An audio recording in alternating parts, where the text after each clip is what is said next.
আসসালামু আলাইকুম। আশা করি প্রত্যেকেই সুস্থ এবং ভালো আছো। আলহামদুলিল্লাহ আমিও ভালো আছি। প্রায় মোস্ট অফ দ্য স্টুডেন্টের রাইট ফর্ম ভার্বে কিন্তু অনেক ধরনের অনেক সমস্যা থেকে থাকে। আমাকে অনেকেই মেসেজ করে বলো রাইট ফর্ম ভার্বে অনেক প্রকার সমস্যা। আমরা আজকে একটা সিলেট বোর্ড 2023 একটা প্রশ্ন নিয়েছি এবং এই প্রশ্নটা বোঝানোর মাধ্যমে রাইট ফর্ম ভার্বটা সহজেই কীভাবে মনে রাখা যায় তোমাদের সুন্দরভাবে বুঝিয়ে দেবো। জাস্ট একটু আমার সাথে থাকার রিকোয়েস্ট থাকলো। তো চলো আমরা ক্লাসটা চলে যাই। দেখো আমরা এখানে রাখছি সিলেট বোর্ড 2023 একটা প্রশ্ন এবং এখানে প্রায় 14টা ফিল ইন দ্য গ্যাপ দেওয়া আছে। 14টা ফিল ইন দ্য গ্যাপে আমরা 14 রকমের রুল ইউজ করে আমরা সুন্দরভাবে প্র্যাকটিস করব। সো দেখো আমি একটা কথা বলে রাখি, রাইট ফর্ম ভার্ব করার আগে তোমার একটা জিনিস মনে রাখতে হবে, সেটা হচ্ছে রাইট ফর্ম ভার্বের যে প্যাসেজটা দেওয়া আছে সেই প্যাসেজটা কোন টেন্সে আছে এটা আগে সুন্দরভাবে ক্লিয়ার হয়ে নেওয়া। যদি প্যাসেজটা প্রেজেন্ট টেন্সে থাকে তাহলে প্রত্যেকটা ভার্ব তুমি প্রেজেন্ট টেন্সে বসাবা, যদি পাস্ট টেন্সে থাকে তাহলে প্রত্যেকটা ভার্ব পাস্ট টেন্সে বসাবা। ইন কেস যদি প্রেজেন্ট থেকে পাস্টে যায় বা পাস্ট থেকে প্রেজেন্টে যায় তবে সেটা তুমি একটু বুঝে সেটা পরিবর্তন করে নেবা। তবে ম্যাক্সিমাম সময়ে প্রেজেন্টের থেকে পাস্টে যায় না, আবার মাঝে মাঝে যেতেও পারে। ক্লিয়ার? তাহলে আমরা যখন প্যাসেজটা প্রেজেন্ট টেন্সে পাবো আমরা প্রত্যেকটা ভার্ব প্রেজেন্ট টেন্সে বসাবো, পাস্ট টেন্সে পেলে পাস্ট টেন্সে বসাবো। এই থিওরিটা মাথায় রেখে আমরা শুরু করি। আমরা প্রথমে দেখবো এটা কোন টেন্সে আছে। দেখো প্রথমে এখানে আমরা দেখতে পাচ্ছি ইট ইজ, এখানে ইজ একটা অক্সিলারি ভার্ব দিয়ে আছে, ইজ একটা প্রেজেন্ট টেন্সের ভার্ব। অন্যদিকে দেখো এখানে দিয়েছে অলওয়েজ, অলওয়েজ একটা প্রেজেন্ট টেন্সের ইঙ্গিত দেয় বা প্রেজেন্ট টেন্সের একটা অ্যাডভার্ব, যে অলওয়েজ দেখে বোঝা যায় এটা একটা প্রেজেন্ট টেন্স আছে। সো আমরা এখানে শিওর হতে পারলাম আমাদের এই প্যাসেজটা প্রেজেন্ট টেন্সে আছে। আমরা দেখো প্রত্যেকটা ভার্ব কীভাবে প্রেজেন্ট টেন্সে পরিবর্তন করে ইনশাআল্লাহ সঠিকভাবে বুঝতে পারবা। দেখো প্রথম লাইন আছে it is natural that a man can not, একজন মানুষ লিভ অ্যালোন, বসবাস করতে পারে না বা থাকতে পারে না, বাঁচতে পারে না। ওকে, তাহলে এখানে আমরা প্রথমে আমাদের এখানে লিভ ভার্বটাকে এখানে কারেকশন ফর্মে বসাতে হবে। তাহলে এখানে দেখছি ক্যান একটা কি ভার্ব বলো তো, can modal auxiliary verb, right?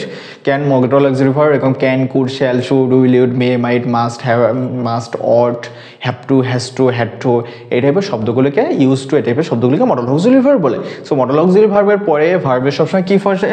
ভার্বের V1 বসে। তাহলে আমার এখানে এই যে লিভটা আছে এই লিভটাকে আমি এখানে কি করব? জাস্ট বসাই দেবো, কোনো পরিবর্তন নেই। ওকে, নেক্সট দেখো he always dash need a company, তার সবসময় একটা কি হয়? কোম্পানি প্রয়োজন হয়। কোম্পানি ছাড়া কিন্তু আমরা কখনোই বেঁচে থাকতে পারি না, এই জন্য কিন্তু আজকাল পোলাপানের ভিতরে। যাই হোক, তাহলে আমরা এখানে দেখতে পাচ্ছি হি একটা third person singular number. Third person singular number চারটা জিনিস মনে রাখবো সবসময়, হি, শি, ইট আর কোন একটা সিঙ্গুলার নাউন, এগুলোকে থার্ড পারসন সিঙ্গুলার নাম্বার বলে। এগুলো পরে ভার্বের সবসময় ভার্বের সাথে সবসময় এসবি এর যোগ হয় যদি প্রেজেন্ট টেন্সে হয়। তাহলে এখানে হি যেহেতু থার্ড পারসন সিঙ্গুলার নাম্বার, তাহলে আমার এর সাথে কি করতে হবে? একটা এজ যোগ করতে হবে।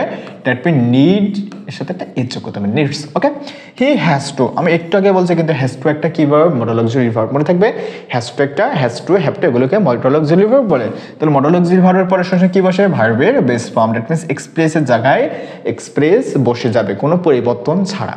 ওকে, his thoughts and ideas dash think, এখানে দেখো আমরা এক্সপ্রেসকে মূল ভার্ব হিসাবে বসাই ফেলছি। এখানে একটা রুলস মনে রাখবো, একটা সেন্টেন্সে কখনো ফাইনাইট ভার্ব দুইটা বসে না, একটাই বসে। যদি বসতেই হয় তাহলে আরেকটা ভার্বকে নন ফাইনাইট ভার্ব বানাতে হয়। নন ফাইনাইট মানে ইনফিনিটিভে করতে হবে অথবা ভার্বের আইএনজি ফর্মে কনভার্ট করতে হবে। ক্লিয়ার না? মনে থাকবে না যে একটা সেন্টেন্সে দুইটা নন ফাইনাইট ভার্ব বসানো যাবে না, এটাকে নন ফাইনাইট করতে হবে। তাহলে এখানে যেহেতু একটা ফাইনাইট ভার্ব বসে গেছে তাহলে আমরা এটাকে কি করব? নন ফাইনাইট করব। দ্যাট মিনস এটাকে আমরা আইএনজি ফর্মে কনভার্ট করে দিব। এটাকে কোশ্চেন হতে পারে, ভাই এটাকে আমি ভার্বের ইনফিনিটিভ ফর্ম করতে পারবো না? হ্যাঁ করতে পারবা, যখন তোমাকে সেই সেন্টেন্সটা শর্ত প্রদান করবে। ক্লিয়ার? আচ্ছা, পরটা আসি আদার্স। Which others? তাহলে এখানে আছে বি, বি থাকা মানে কি মনে করবো ভাইয়া? বি থাকা মানে বি ভার্ব, অ্যামিজার, অজয়ের। তাহলে এটা যেহেতু প্রেজেন্ট টেন্স তাহলে আমরা অজয়েরকে ভুলে যাব, অ্যামিজারের ভিতরে থাকবো। তাহলে যেহেতু এটা আদার্স প্লুরাল, সিঙ্গুলার না কিন্তু প্লুরাল, তাহলে আমরা এখানে কি করব? আর যোগ করবো। Of the same needs he have, দেখো হিটা হচ্ছে কি? থার্ড পারসন সিঙ্গুলার নাম্বার, মনে আছে না? থার্ড পারসন সিঙ্গুলার নাম্বার হলে কি হয়? ভার্বের সিঙ্গুলার ফর্ম হয় বা ভার্বের শেষে এস বাই এস হয়। তাহলে হ্যাভের সিঙ্গুলার ফর্ম হচ্ছে হ্যাজ। হ্যাভের সিঙ্গুলার ফর্ম কি? Has. Also need others for, আমরা জানি কি ফর একটা প্রিপজিশন, সকল প্রিপজিশনের পরে ভার্বের আইএনজি ফর্ম বসে, সকল প্রিপজিশনের পরে ভার্বের আইএনজি ফর্ম বসে। আমার সাথে একটু মুখস্থ করে নাও, তারপর তোমার জন্য সহজ হয়। তাহলে ইনশিওরিং এর আইএনজি ফর্ম কি হবে? Ensuring safety and comfort. So he is bound, দেখো এখানে ইজ আছে, ইজ আছে অক্সিলারি ভার্ব, অক্সিলারি ভার্বের পরে কি হয়? ভার্বের আইএনজি ফর্ম হয় যদি সেটা প্যাসিভ ভয়েস না হয়। তাহলে এটা তো প্যাসিভ ভয়েস না, কারণ হি একটা ব্যক্তিবাচক সাবজেক্ট, তাহলে এখানে আমরা আইএনজি ফর্ম করে দেবো লিভিং।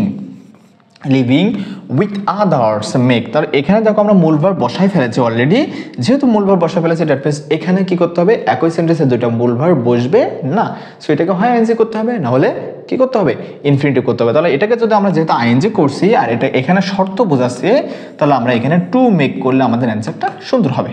আমি কি কথা বোঝাতে পারছি যে একই সেন্টেন্সে দুইটা ভার্ব ফাইনাইট ভার্ব বসানো যাবে না, ক্লিয়ার? ওকে, তারপরে হচ্ছে অ্যান্ড ইনস্টিটিউশনস ইট। দেখো ইনস্টিটিউশনে কোনো কিন্তু ইনস্টিটিউশন বলতে শিক্ষা প্রতিষ্ঠান আর ইট বলতে এখানে সোসাইটিকে বোঝানো হয়েছে। সোসাইটির কোনো কাজ করার ক্ষমতা নাই, কাজ কিন্তু আমরাই করি, দ্যাট মিনস এখানে ইটটাও বস্তুবাচক। আর আমরা জানি বস্তুবাচক সাবজেক্ট সবসময় প্যাসিভ ভয়েস হয়। প্রেজেন্ট টেন্স হলে অ্যাম ইজ আর প্লাস মূল ভার্বে ভি থ্রি করবো, পাস্ট টেন্সের প্যাসিভ ভয়েস হলে ওয়াজ আর প্লাস মূল ভার্বে ভি থ্রি করবো। যেহেতু এটা প্রেজেন্ট টেন্সের প্যাসেজ, তাহলে আমরা am is are plus V three করবো। তাহলে ইটের পরে ইজ বসে আর এই কলের ভি থ্রি হচ্ছে কল্ড, তাহলে ইজ কল্ড আর সোসাইটি, সোসাইটি ড্যাশ, তাহলে এটা প্রেজেন্ট টেন্স, তাহলে সোসাইটি সিঙ্গুলার, তাহলে আমরা এখানে কি বসাবো, ইজ বসাবো, কারণ বি থাকলে অ্যাম ইজ আর বসে। The first organization which make the bio primitive ancestors, primitive ancestors বলতে আমাদের যে আদিম জনগোষ্ঠী ছিল বা আদিম গোষ্ঠী ছিল, এটাকে কি করেছে, এই অর্গানাইজেশনটা তৈরি করে হয়ে গেছে। দেখো আদিম জনগোষ্ঠী মানে কি, প্রেজেন্ট টেন্সে নাকি পাস্ট টেন্সে, নিশ্চয়ই পাস্ট টেন্সে, এটা কিন্তু তোমরা বুঝতে পারছো। যেহেতু দেখো প্রেজেন্ট টেন্স হতে হতে হুট করে এটা পাস্ট টেন্সে চলে গেছে, সো এটা তোমাকে একটু বুঝে নিতে হবে। যেহেতু পাস্ট টেন্স আর এটা তৈরি করে গেছে, এটাকে অর্গানাইজেশনটা তারা নিজে তৈরি, অর্গানাইজেশন নিজে তৈরি হতে পারেনি, কাদের দ্বারা তৈরি হয়েছে, আমাদের আদিম জনগোষ্ঠীর দ্বারা বা আদিম গোষ্ঠীর লোকজনের দ্বারা তৈরি হয়েছে। যেহেতু অর্গানাইজেশন সাবজেক্ট হিসেবে বসেও নিজের কাজ করতে পারছে না, সেটা একটা প্যাসিভ ভয়েস।